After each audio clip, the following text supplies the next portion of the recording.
She's not using sex as a weapon. Welcome to the Human Bleed, where James and I show you a new way of thinking. Absolute new way of thinking. Human Bleed, we talk about relationships, we talk about identity, we talk about all sorts of things, but the bottom line is this, is that we have sort of categorized ways in which life just hurts into 7 different things: relationships, grief, hormones, physical things, parenting, finance, addiction, and the list goes on. And what we do is we talk about what these things are, how they affect our life, and then not just our lives at home and around, but also our jobs. And for those of you who are companies, who have companies, how it affects the bottom line. So that's what we're going to talk about. And today we're talking about sex is not a weapon. So Yeah. I'm looking forward to seeing how Cass is going to spend this one.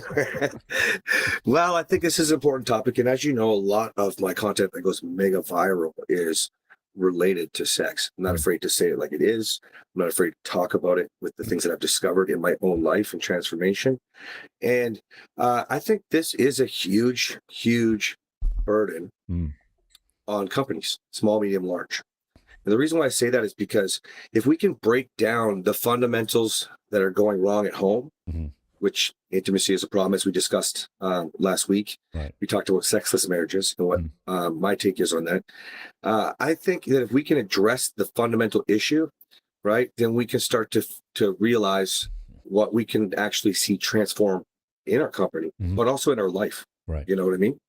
So when we were talking about sexless marriages, one of the reasons that we have sexless marriages or marriages where we're just checking sex off the to-do list, taking pity, managing emotions, fear sex, like I used to call it, or as I call it, sorry, rather as I used to do to Catherine. It was less scary to have sex with me than to deal with the person that she rejected. Right. Okay. One of the reasons that we get there is because, especially men, but I've seen lots of women say it too in my content, what if it's the other way around, right? But we think they're using sex as a weapon, as a punishment. And I've just released a song on YouTube last week. It's doing better than all the others, and it's called You're the Weapon. So let's start there. You're the weapon. Yeah. If they don't want to have sex with you, then you're the weapon. So unpack that a minute. I mean, because when I think about a weapon, man, I mean, and Cass and I, we're literally having this conversation for the first time. So yeah, welcome to Fly on the Wall to our daily talks. And when I think of a weapon, I use the word weapon very specifically. A weapon is something that you use for defense or offense. It could be a pen, it could be a fist, it could be a pistol, it could be a knife, it could be a rifle, it could be whatever, but it has an intention. And I think the intention for a weapon is to use as a equalizer of force to get something, to protect something, or to hurt someone in that sense. And that's just a loose definition off the top of my head. So when you say she's not using sex, I mean, how can somebody use sex as a weapon? Anyway, I don't really fathom. I know what you're talking about, know where you're going, but I want to really focus on, if that definition is the same as yours, what is a weapon to you, and then how does that relate? Well, I define a weapon as something you use to hurt someone. Yes, you could use it to defend yourself, but regardless, the outcome is at least fear or pain, right? And so if we have somebody saying they're using sex as a weapon, they're withholding, as we discussed the other day. That just means you're just using them. But anyway, we can go to they're punishing, might be a better way that you might look at it to distinguish the two. Right. But I would call it the same thing, James. I would say that if somebody is saying, I'm not going to sleep with you, and you think that's because they're using that to hurt you, right? I had a man on a call, I think about a week ago, and he said, she teases me. She's like all flirts, and then all of a sudden she doesn't want to have sex, right? And so he's thinking she's using sex as a weapon. Oh, does that help you? Yeah. Okay. And so in that situation, I'm not sure exactly what, how this will unfold, but in that situation, I mean, that happens a lot. We talked about sexless marriages last week, and sexless, and we define that as, someone who's having sex, maybe a few times a year. But honestly, I think it's even more than that when you start looking at your definition of, it's not real sex when it's guilt. It's not real sex when it's fear. It's not real sex when it's job sex. That means let's just do this because I'm obligated. Let's just get it over with. And it's not real sex if it's not connected and intimate. And so if you Mhm. look at then the statistics, what do we see? It's like 50% of marriages are in sexless relationships.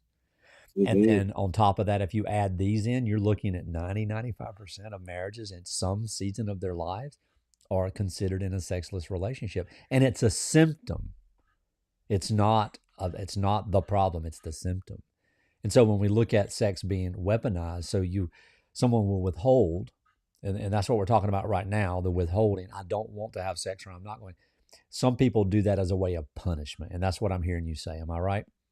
Yeah, correct. But I think more often than not, they're not doing it as a punishment. They might say those words, Ah, right? They might say it, but I think we have to say something when we're trying to hurt, right? Well, we don't have to, but then inherently that's what people do, right? I think if you went a step further, we'd say that that was actually also a symptom, and the real issue would be why. Why are they not wanting to connect? Why right, are they not wanting to be intimate with you? Why are they not, desiring to desire, right? right. So then we look at it like, well, what's happened? So I have a viral reel that went mega viral, very first time, and I talked about saying like even if she was hot for you all day long, so this is this guy that I'm talking about Yeah. last week, okay? Even if she was hot for you all day long, but then you did something like yell at your kids, Yes. that could be very, very disconnecting. And all of a sudden now she's not turned on anymore. There's no room for butterflies. That's If you yell at her, for sure there's no butterflies, right. right? So is she withholding sex from you? She was hot, and then you did something stupid like scream. Correct. So is she just not turned on anymore? Now she's not in the mood. She doesn't want a fucking asshole. That's You right. know what I mean? That's Like, right. like people inherently, one of the things I wrote in my song was, you know, we tend, especially men, but I know it goes both ways, but we tend to think, like, okay, the fight is over. We moved past it, and she still thinks it was yesterday. So even if it's been a week, I had Yeah. many, many clients like that where I'm talking and he's like, I don't understand. We've had such a great week. I'm like, yeah, but you yell at her every fucking weekend. Mm, Like you scream at her. right. You know what I mean? Yes. There's no room for butterflies there. That- There's no turn on. And so, You and know? then in that sense, what we're talking about is, and what we want to get across is that that's not weaponizing the withholding, because it's not withholding. It's, I'm not interested. Why? Because I'm not connected in intimacy. This is something we've been talking about for several weeks, specifically about intimacy and truth and different ways in which we look at it. So if and I think, and I'll say this, we talk sometimes that, some guys will come to us and say, she's not willing, she's withholding, she's punishing me. And that is the truth sometimes. But most of the time, and I hear you saying this, is it because you're just not attractive anymore? You're just not, Mhm. there's no safety there. There's no peace. There's no trust because you have no structure. You have no power. You're not being the man that you should be. You're whining like a little child. You expect things. And, I had a friend yesterday that came over for Easter and she was talking about one of her good friends' wife is expecting, and this man yells at her in front of people because she's too slow to get up the stairs 8 months pregnant. Would you hurry Oh up? my I'm tired of gosh. this. And Oh and I'm sitting gosh. there thinking, pack a bag, man. You know what I mean? let's learn that you're going to be single very quickly, but yet he'll be the first one to complain that his wife isn't interested in him. Yeah. I talked to a That's man not too long ago. He was complaining about his wife not giving him blowjobs. oh great. And I mean, I watched this man in my home and I texted him, hey, man, your wife, she's trying to rub your arm. You're not even acknowledging. Your wife is trying to talk to you. You're texting. Yeah. I texted him 3 separate things that I noticed that she was trying to connect on. Yeah. And yeah, no wonder she doesn't want to get it one. Yeah. Like you don't even care. Like to me, that's a guy that's probably just using her I'm going to say for making himself that's feel like exactly a man. right. So he weaponizes his Right. emotions as some Yes. saying he weaponizes emotions to get physical connection or get sex, but he's not Mhm. connected. He's not intimate. And Mhm. he's trying because you noticed it. And he doesn't Mhm. care about that stuff. He doesn't care about the wanting to hold the hand or the sitting close or the touching the arm or the face or whatever, or just the general, bids for connection. He just wants to get off. And that's Yeah. gross. That's a terrible That's thing. And a woman and can pick it, even if they don't know it, they pick up that energy. And your wife will pick 100%. up that energy. And then when he complains to her, and one of the lines in the songs is, your reactions are gross. The unattractiveness that you're talking about. Right. Right. Like, now I'm going to go deeper on the story. This was actually an employee of mine. Ah, Now, I had to let him go. He's not a product of the product. That's really important to me. But more so, it was affecting him at work. ah, He wasn't able to focus at work. He wasn't hitting his KPIs. He was complaining. He was sending rude, as a frustrated employee, messages to president of my company. right. There's a lot of different things going on there, and it stemmed with his relationship. Wow. You see, what we don't realize here with the human bleed, what we talk about is how everything that happens in your life is a product of who you are, Yes. and then where you fit into these 7 categories. Because as these other areas affect you, you start to realize they overlap and stack. This man was also complaining that his van needed some mechanical work. Well, the financial pressure is one of the human bleeds. And what do we notice? Right? He's not able to perform. So it's the pressure stacking. Right. This isn't helping their sex life, which was the original problem that we heard. Right. Right? Right. And then think about this too. And here's what we do best, Cass, is that we're able to sit down and listen to these stories ad nauseum, and initially be like, okay, that's enough. Boop, Tom, here's the deal. Your story is maybe unique, but it's not special, and you're not special. Everybody goes through the same thing. But here's the first thing, that the reason most people don't change is because they don't take responsibility. 100% responsibility of everything that's 100% yours has to be taken. And that means that you no longer say she or he. That doesn't come out of your mouth when you're explaining anything. I did, I took, I chose, I felt, I believed, I acted. But she, if there's ever a yeah, but, I don't want to hear it, you're not ready for growth. And that's one of the things that, when we coach people, we coach them to find that place in themselves where they're ready to take responsibility. And the second part of that coin, I believe, and this is something you and I haven't really talked about in specific, but I think the second side of the responsibility coin is to then just be understanding that the why you're taking responsibility can't be to get something else. That's invisible contract stuff, And I think a lot of times when we talk about sexuality and sex and sexual connection, those two things, even when somebody takes responsibility, they'll change so they can get connected sexually. And that's gross. That's the thing. So let's go back to this example for a minute here.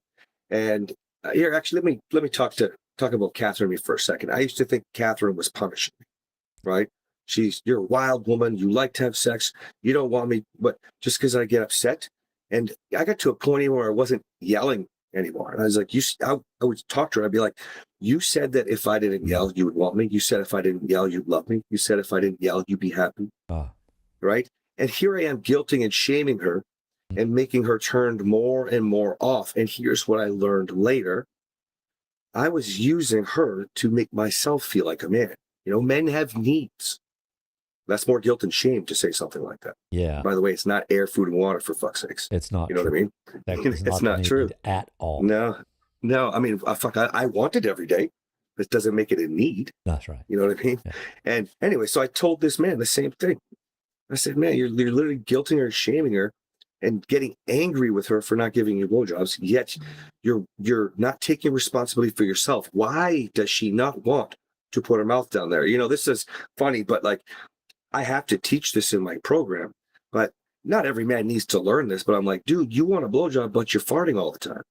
Like that shit's staying trapped in your genes, dude. Yeah. You know what I mean? To teach men about showering, things like that. There are so many things that are so basic that a lot of men don't even know. Right. As you get older, that's why they call it grandpa smell. As you get older, you stink more.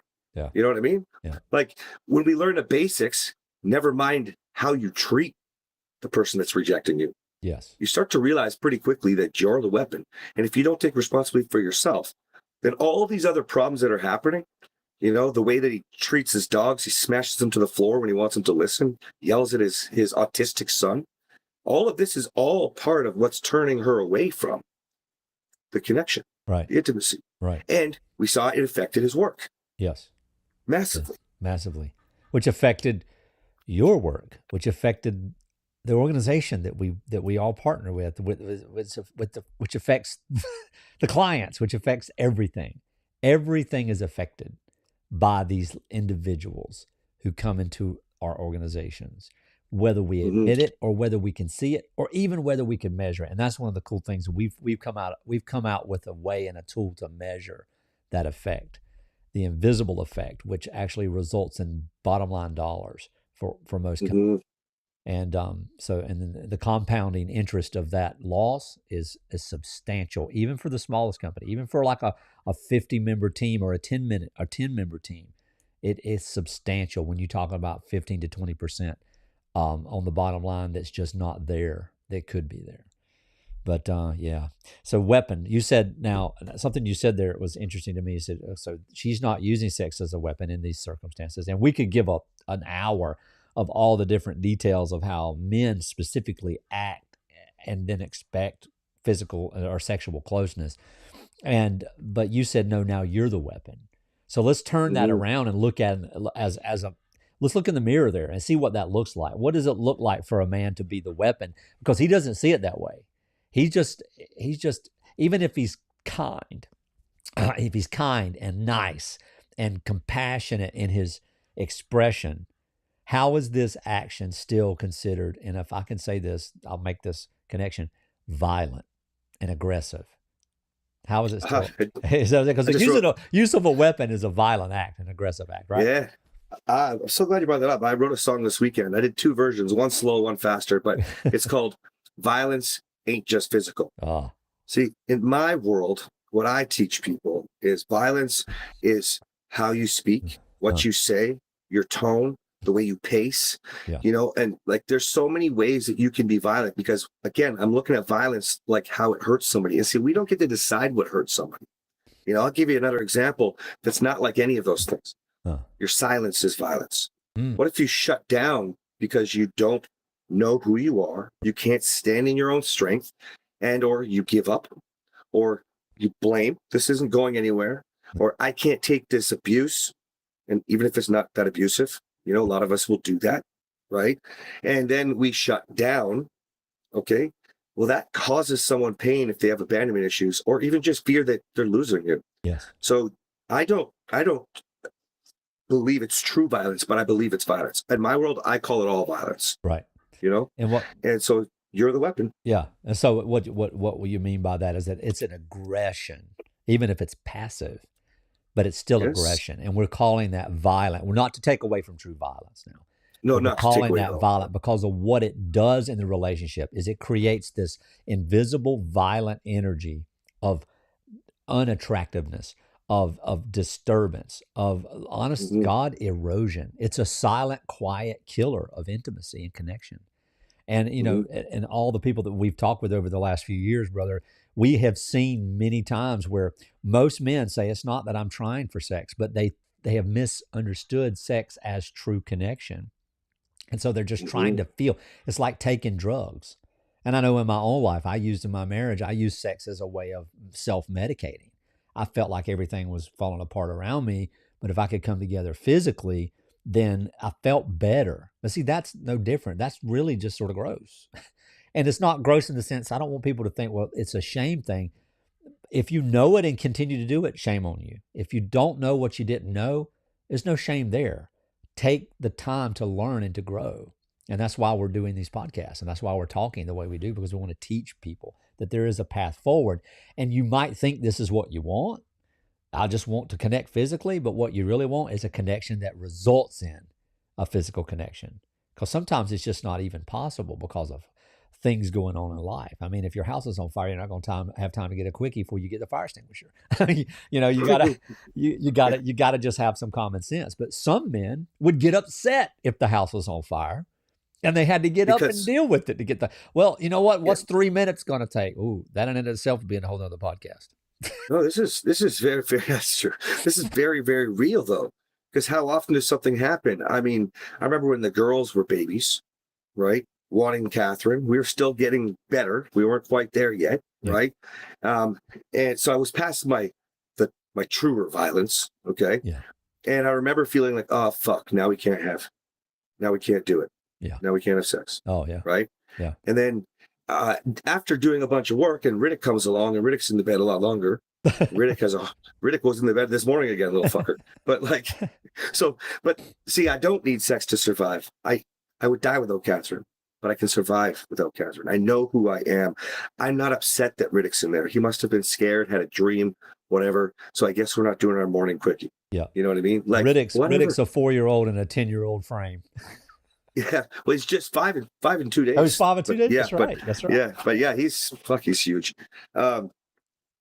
But yeah, you see, when we start to see what we have to do is really go deeper here. The very first thing I think you need to understand, if you think that your partner's withholding, by the way, I'll give you a quick story real quick. There was a man I talked to on the phone last week. It might have been 2 weeks ago. And his wife wants him all the time. Now they're fighting a lot. Okay. She's kind of nagging. And I did my usual questioning to find out if that's really nagging. I guess she's quite contemptuous in me. Yeah. But she still has the desire. She still wants sex. She needs sex. So this does go both ways, okay? But his exact words were, I don't find that attractive. Now, we have to go deeper. See, he's not withholding. Both of them need to understand a couple of things here. Number one, she in this case is what we would usually describe as the man. Yeah. And he in this case is what we normally describe the woman sexually. Yeah. With the rejection, okay? Now, what she needs to do is realize some of the things that I'm going to tell you right now. You need to know who you are. You can survive without his penis. Yes. Okay. And vice versa. Okay. Right. But like, you have to understand that this will not make you feel whole. You know, there's a reason why we talked about last week. I don't put makeup sex in the categories for sex. Right. Okay. Because people still, they get too attached to that. Mm-hmm. Okay. Yeah. So, excuse me. Now, if we can start to focus on our behaviors that are leading to the unattractiveness, the gross behaviors, your reactions, your attitude, right, your lack of empathy, your lack of care, you know, your lack of curiosity. Remember, we talked, I'm not sure if you guys caught this a little while ago, we talked about intimacy being so much more and curiosity being such a way to create an understanding. Right. So that you can create an understanding and create influence. This is how we start to repair and move the connection back. That's correct. Right? Yeah. Makes sense? Yes. And it's important too to understand that a lot of men may be hearing us talk right now and they go, you know, I do that. I'm caring, I'm kind, I'm romantic, I do that. But why? Why are you caring, kind, and romantic? And are you caring, kind, and romantic so that you can expect or even hope for? With a really nice, sweet, boyish ideology, I hope we can have some sex. You know, I hope we can be physical. I hope we can be close. Because your wife married you to be a husband, not a son. And if she has to manage your emotions and carry you in that, it's not something that she wants to do, even if she doesn't know that she's doing it. So when you give to get, it even could be true of you giving, but when you give to get, the energy behind that, even though it can't be named and there's no language for it, is still prominent there. So that's why it's like, why am I not interested right now? Why? Because there's no true polarity in the relationship because of desire and affection and, you know, and arousal and all these different things. Those are the emotions. But love, by definition, the way we define love and the circles that I walk in, is love is a decisive act of the will to put someone else's needs as a priority in your life. And I would add to that, on equal plane with your own needs. So that means that when you're caring for someone, when you're loving on someone, when you're showing affection to your spouse, you're not doing so that you can be validated and feel better by the reciprocity. That can feel good. There's nothing wrong with that. There's nothing wrong with receiving it, nothing wrong with wanting it. But if you do it, and that doesn't come back, and then you get a little butt hurt, it's proof that you weren't doing it from an authentic self. And it changes the game, man. And the thing is, when you start to understand these invisible contracts, that's what these are. Yes. You start to see it's much more than a man trying to do something, being sweet just to get laid. Although that will go mega viral if I do a reel on that. Yes. It's equally important to understand that ground level stuff, like stuff that you should say, because you that's what you've been taught. I love you. Yes. A lot of times you don't feel like you're in love. It is an act of will. So you might say something like that, but a lot of people will say I love you just to hear I love you in return. Boom, you're the weapon. You know, a lot of people will do, you know, acts of service, stuff to help out, you know, not their role, just because they want to feel like they're loved. Maybe they'll talk to me Right. more. You know, like even if you say I want to free up their time, if you have the motive to free up the time because you know what you're using that time for, Yes. you have an invisible contract. I'd love to free up Catherine's time. Yeah. I have zero expectation of what's coming with that time. That's it. Zero. That's it. Right? It doesn't mean that she's going to take that time and use it with me. Right. How many people get butthurt? Right? Yeah. You're the weapon. Yes. Right? When we start to realize your actions and the way that you operate, the way that you make decisions, prove that you need your partner, you depend on your partner, then the moment we have that proof, you're the weapon, which is why you'll see a post go viral that I do. But you see so many men, oh, fuck you, this is stupid. Like that You're the Weapon song. When I did the little short on that thing, or actually I think I did another reel too. Oh, the first comments were, yeah, you don't know shit or something like that. Huh? Yeah. Are you kidding me? There's no such thing as a woman leaving, cheating, or not crazy, madly passionate, at least desiring to desire an awesome man. That's right. Then we start looking at other problems. That's right. You know what I mean? So be the best man. Yes. Be the best. It's the same we're way. not talking about not being committed, but we're just Excuse being me. honest about the outcome there and the invisible contracts. Here's how you can know you have them. Is when something doesn't go, let's say you're giving and you're doing and you're being genuine, and all of a sudden you make a bid and it's not received or it's rejected, then you feel resentment or frustration. Well, and then the first thing, well, I was doing this and I'm being that, what else do I need to do? That's giving to get. When you notice those, you really need to start thinking, how can I overcome and renegotiate or reject these things? And then you're going to have to find some tools and some coaches that can help you. I think I know a few. Hi, I'm Cass. So this goes deeper. If you really want to really understand how you're the weapon, let's pretend we're not just talking about sex right now, because we're not. Right. Okay. What if your partner won't stop scrolling on their phone and won't even acknowledge you? Yeah. You walk in the door, when you come over and ask them something, hey, maybe it's really important too. Okay. What if they don't want to really go on dates, or it's awkward silence? All right. One of the biggest contributors that I've seen here is that typically, if we're not talking about, in case you're just joining us, if you're not talking about like reactions and invisible contracts, another one is your lack of follow through. Yeah. See, I think there's a really big problem when you start to think about the trust in relationships. I actually go deeper and go safety and trust equals peace. Yes. Right. And one of the reasons we don't have trust is because people don't do what they say they'll do. Right. And if they do, it had a motive with the invisible contract, in which case we can never connect intimately. So one of the reasons if we go right to the checkered flag and we say sex, one of the reasons that doesn't happen is there's frustration all day long with somebody who doesn't follow through. If somebody has to pick up, think about it when you have to pick up your kids' stuff. They know the same morning routine every single day, and you get frustrated with them. Yeah. You want to be angry with them. You don't treat them the same way. Maybe you don't act like a partner in teamwork and show them teamwork and work with them for showing them responsibility and work ethic. Right. You start to pull back. See, you just expect them to just listen and trust you, right? All of these things is your lack of follow through. If you say you're going to do it, then you have to do it. Meaning you said you were going to be a great parent. You weren't going to blow up. Now I know that's not possible. Right. Okay. But if it can happen with your kids, what do you think's happening with your spouse? Right. Who doesn't want to talk to you? No. Who doesn't want to have sex? That's right. Right. Just makes you gross. Yep. It does. And it's hard. And I'll say this, and I say it often, but in a half hour talk, it's good repeating. We're not here to indict or to bring guilt.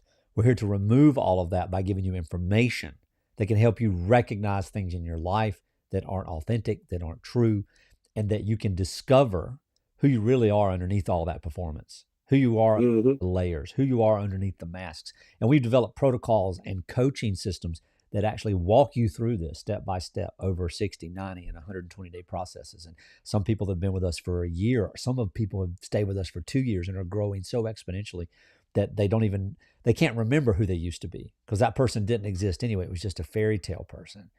And we're not here to make you feel bad. So when you feel bad, that is also information that there's something in your life that you're performing so that you can get something else.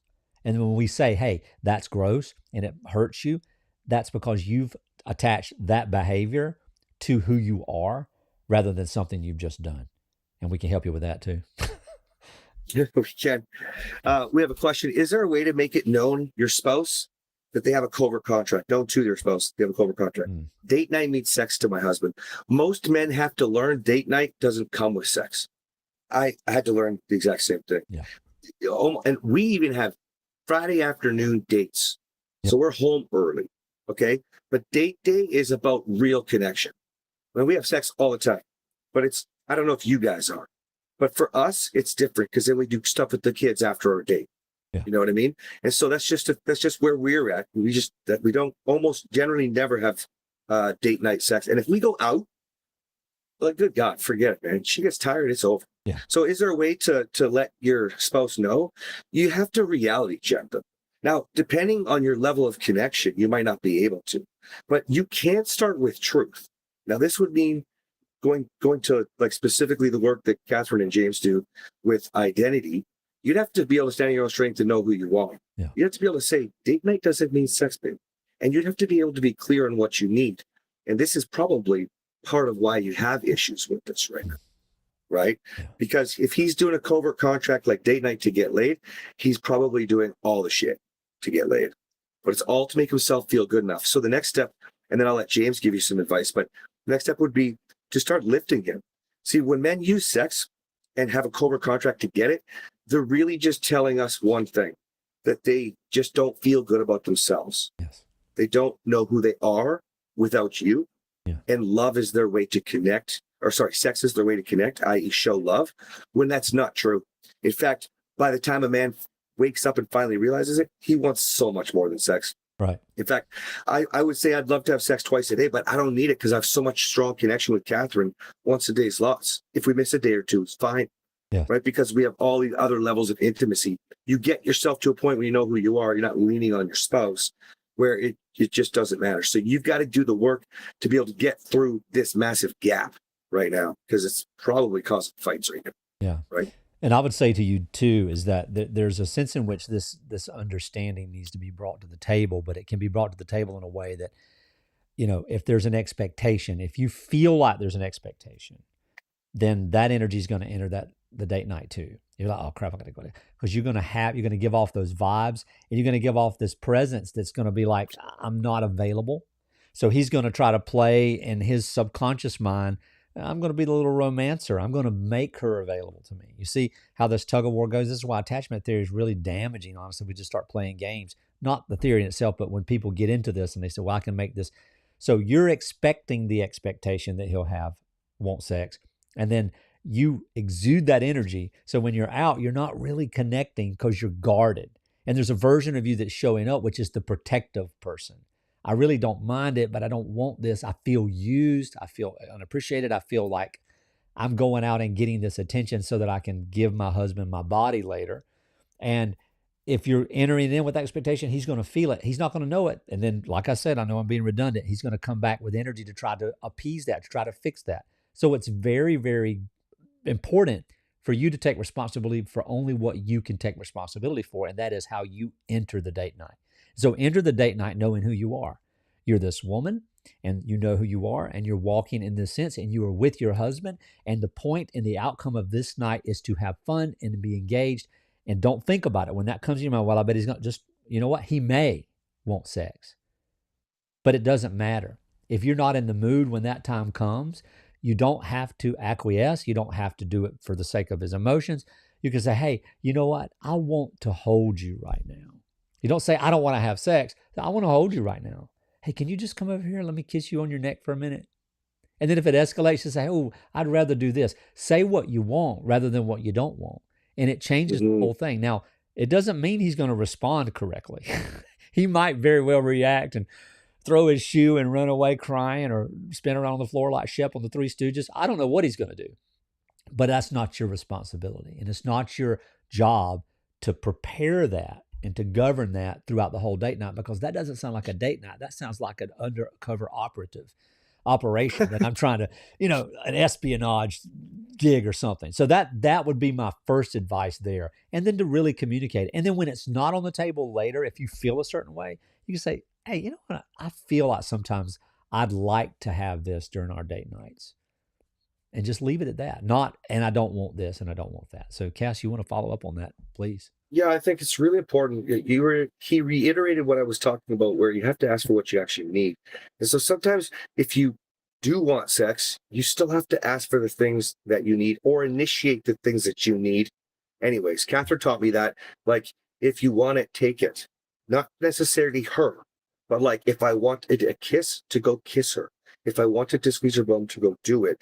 And if I wanted a conversation, I'm going to have to say something like, hey, babe, is now a good time to talk? And it wasn't because I need her permission for that. It's because she's in the middle of working, for example. Right. Okay. There's lots of different examples. I couldn't go into all of them, but you need to, if you want something to lead somewhere like sex, then you have to start initiating things, even if your spouse doesn't know. In essence, you have to train him a little bit. And it's okay, as long as you're cute and fun and the great woman that you are, the woman you're born to be, lifting your husband. I love it when you do this, grateful for that. It's okay. Now, if you don't want sex and there's things that you need, it's going to be a lot more difficult.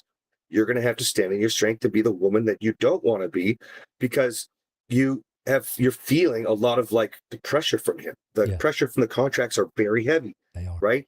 In which case, you have to think back to like why you're following us. Catherine would get screamed at for every single day, all night fucking long. I keep her at home to yell at her, and she still had to give me gratitude in order to soften me. There's so much that you could learn, but it boils down to who do you want to be, right?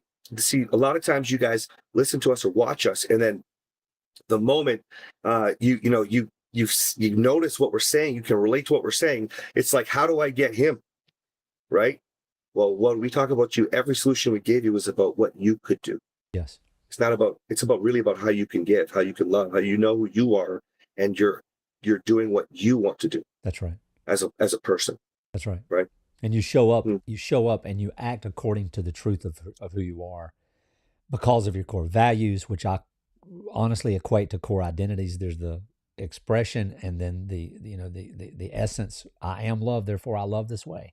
And you don't apologize for it, but you can't make yourself responsible or change that in order to try to manipulate the response or the reaction. It doesn't mean that you don't use wisdom. It doesn't mean that you're not careful. It doesn't mean that you don't get advice and counsel. That's the business that we're in, right? You do, but you don't do it from a place of fear as if it's your responsibility to make sure the other person is happy and joyful. You can provide happiness. You can be joyful. But their decision to receive those things the way they come from you authentically is their decision. And if they don't want to receive it, then they can communicate what they need from you. But when they do it passive aggressively or, frustratedly, we're talking about it, they become the weapon. When a partner becomes the weapon is when they begin to try to act in accordance to manipulate the outcome of the other person, their behavior, their ideas, or their beliefs. And so I think that that's exactly what Cass is talking about when it comes to sex. And I think it applies to every aspect of every relationship that we have, especially in marriage. I think so too. Like if you think about, she's not using sex as a weapon. If we just change this to you're the weapon, if you really think about it, like we all think communication is stringing words together. I would definitely say that conversation, which is stronger, requires you to be insanely focused, hyper-focused on understanding your partner, empathizing with your partner. So, for example, even though it's frustrating that he's doing this, taking you on dates to get laid, why?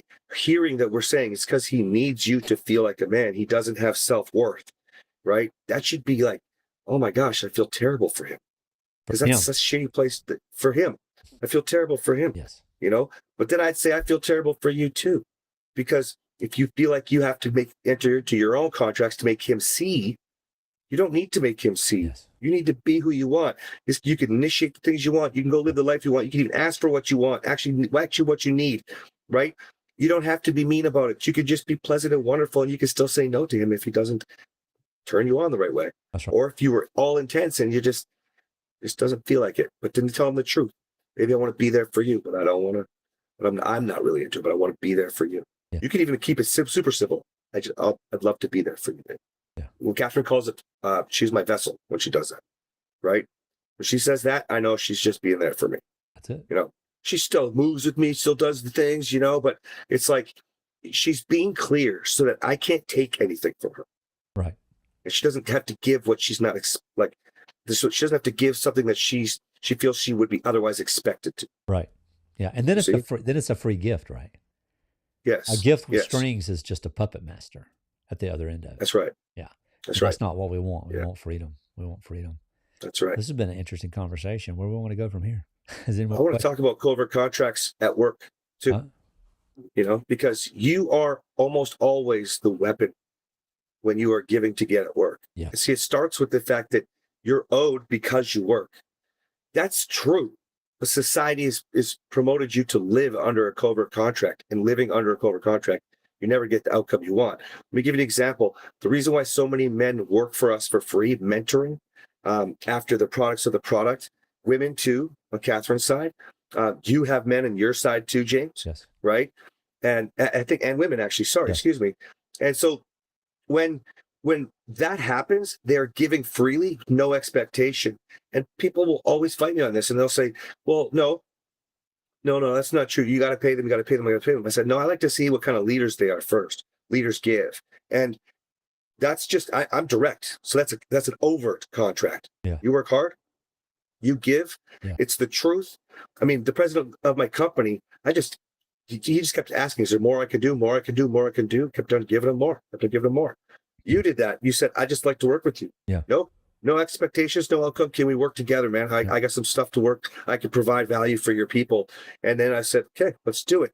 You see, I think you're the weapon always. It all boils down to this covert contract, then a lack of follow through because you don't feel like you get what you deserve, and then you inherently start to be reactive or passive aggressive, right? Yeah. So it affects you at work. You do this with your friends. But, when we talk about the human bleed, we're talking about 7 different bleeds that affect how your company is not making money. Think about some of these exact things we teach. You see, relationships are value. You're either valuable or you're not because you know who you are or you don't. That's right. That's right. Yeah. Let's talk about those human bleeds real quick. I'll list them out for you. I'll have to put them in the context of what we're talking about. The human bleed, there's 7 of them we've identified. The first one is relationships, which includes divorce, marriage, but relationships specifically, hormonal or physiological changes, health changes, parenting, caregiving, whether it be an adult or a child, financial pressure, sleep deprivation, grief and identity, and then addiction and numbing behaviors. And so we believe that all the things that we do and all the things that happen to us in life fall into one of those 7 categories, and they compound, not just in our own lives, but they also carry over into our work life. And for those of us who are business owners or managers or entrepreneurs, it carries over in the productivity and the profitability of what we're doing every single day, because we need to survive, and the survival of an organization is dependent upon the people who are in it.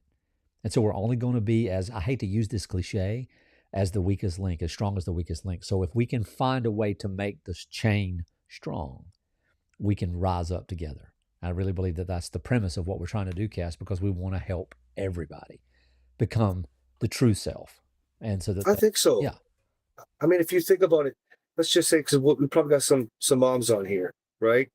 So let's just think about it. Even if that's your full-time job, is taking care of the home, taking care of the kids. If you think about let's use this topic today, the sexless marriage issue, what kind of fighting happens from that? The glasses of Pinot that you need at nighttime, the extra care and love you have to try to push on your children to balance what you feel like you need to because you feel guilty or ashamed because they're seeing you and daddy fight. You know what I mean? Like, it's all of these compound. Now he's struggling at work because he's obviously the provider if you're at home. And now what? Do you guys have financial issues that you have to deal with? Right? So whether you are a volunteer or whether you are well, you're a volunteer if you're a parent, that's for sure. But, a parent, you have a job, these bleeds affect you and your bottom line. Even if we're talking about not financially, we're talking about emotional. Right. Your emotional bottom line is sinking through the fucking toilet right now. Yes. You know? That'd be a good conversation to have. We should actually. I like where that just went to in my head. It reminds me of like when we think about how much money companies are losing is the bleed. But what we like to do is show them when we survey and figure out what's going on with you. We like to show you how much money you could actually make if you clean this up, right? With your culture. But if you think about that from an emotional standpoint for a second, we all try to manage our emotions and our spouse's emotions, our kids' emotions. Yeah. And that is the bleed. And I usually describe it like trying to climb out of a hole instead of looking from the view from the mountaintop, meaning be who you want to be if you had everything you wanted at the top of the mountain, right? The view from heaven. Yes. But that's the emotional gain. It's a gain you don't even know you'd be looking at because we all seem to look at the loss. And how can I fix it? My salesman's not selling. My husband just uses a covert contract to get laid with his dates. We're only managing the moment. That's the emotional human bleed. That's right. And I Or teach the business. I teach in the context of that, there's a capacity issue.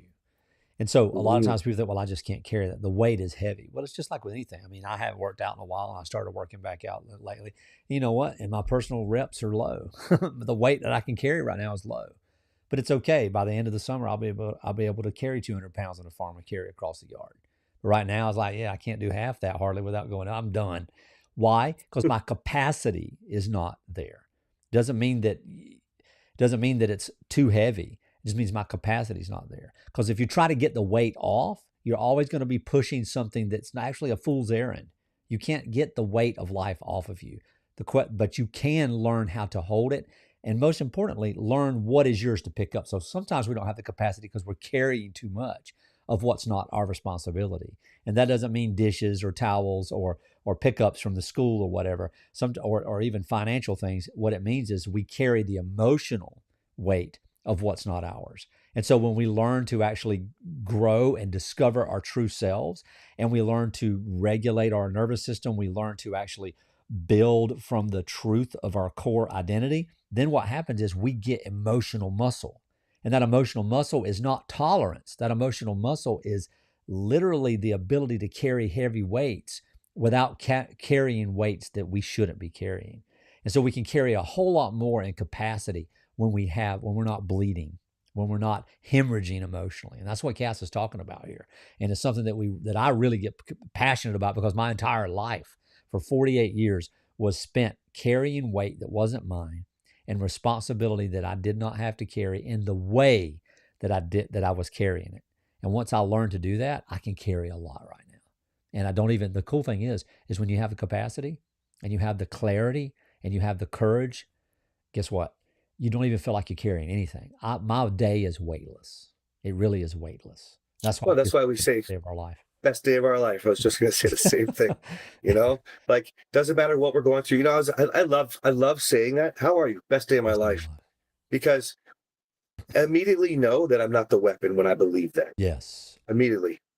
Meaning I don't have to victimize myself. I don't have to blame anybody because no matter what's coming my way, I believe it's the best day of my life. My kids think it's so cute. You always say that, they haven't quite caught on to say it yet, but I'm waiting. But I love it. I was asked at a store the other day, how are you? I said, the best day of my life. How are you, Judy? And she just said, why do you say that? Yeah. And I love it because like 60% of the time you get to say, because I'm responsible for my choices. Right.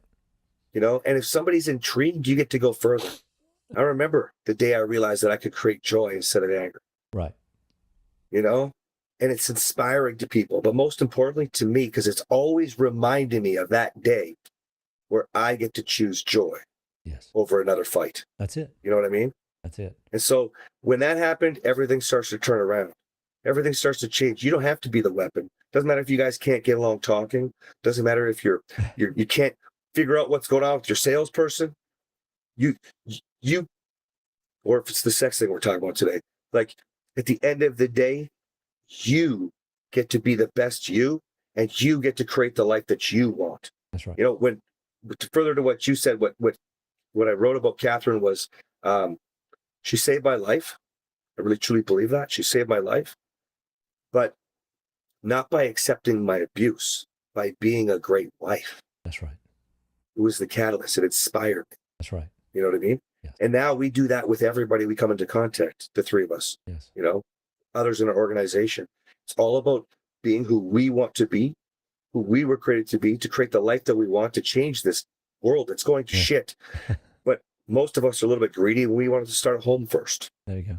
Well, that Yeah. starts with you. Yeah. Yeah. And I think that's where it does start. And I think that, with the Mhm. Human Bleed Project, what we're doing here with this organization is to help organizations be a liaison to true transformation in the home, individually, and then corporately Mhm. with the family, and then corporately in the world. It's about building Mhm. legacy while we're still alive.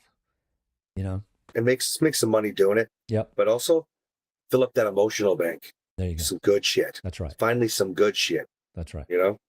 Yeah. Yeah. That are watching the news and wanting to go hide in a hole. Yeah, seriously. Well, that's what we do at home too when we don't have the skills. Yeah. Right? That's why productivity goes down at work. Your productivity goes down at home It too. does. Right? Yep. I mean, sit there coping, sit there complaining, sit there choosing an easier path.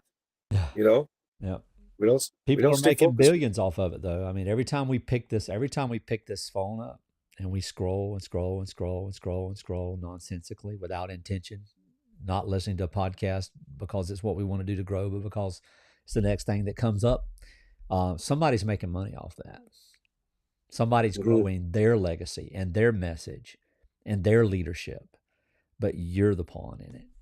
Now it's time for you to be the queen of the board and Mhm. and lay your own path, Or the path of freedom. or king. Or king or queen. King or queen. Yeah, queen's most powerful piece, though, brother. Let's just as a chess. Yeah, that's in my home too, man. Not even chess. My home too.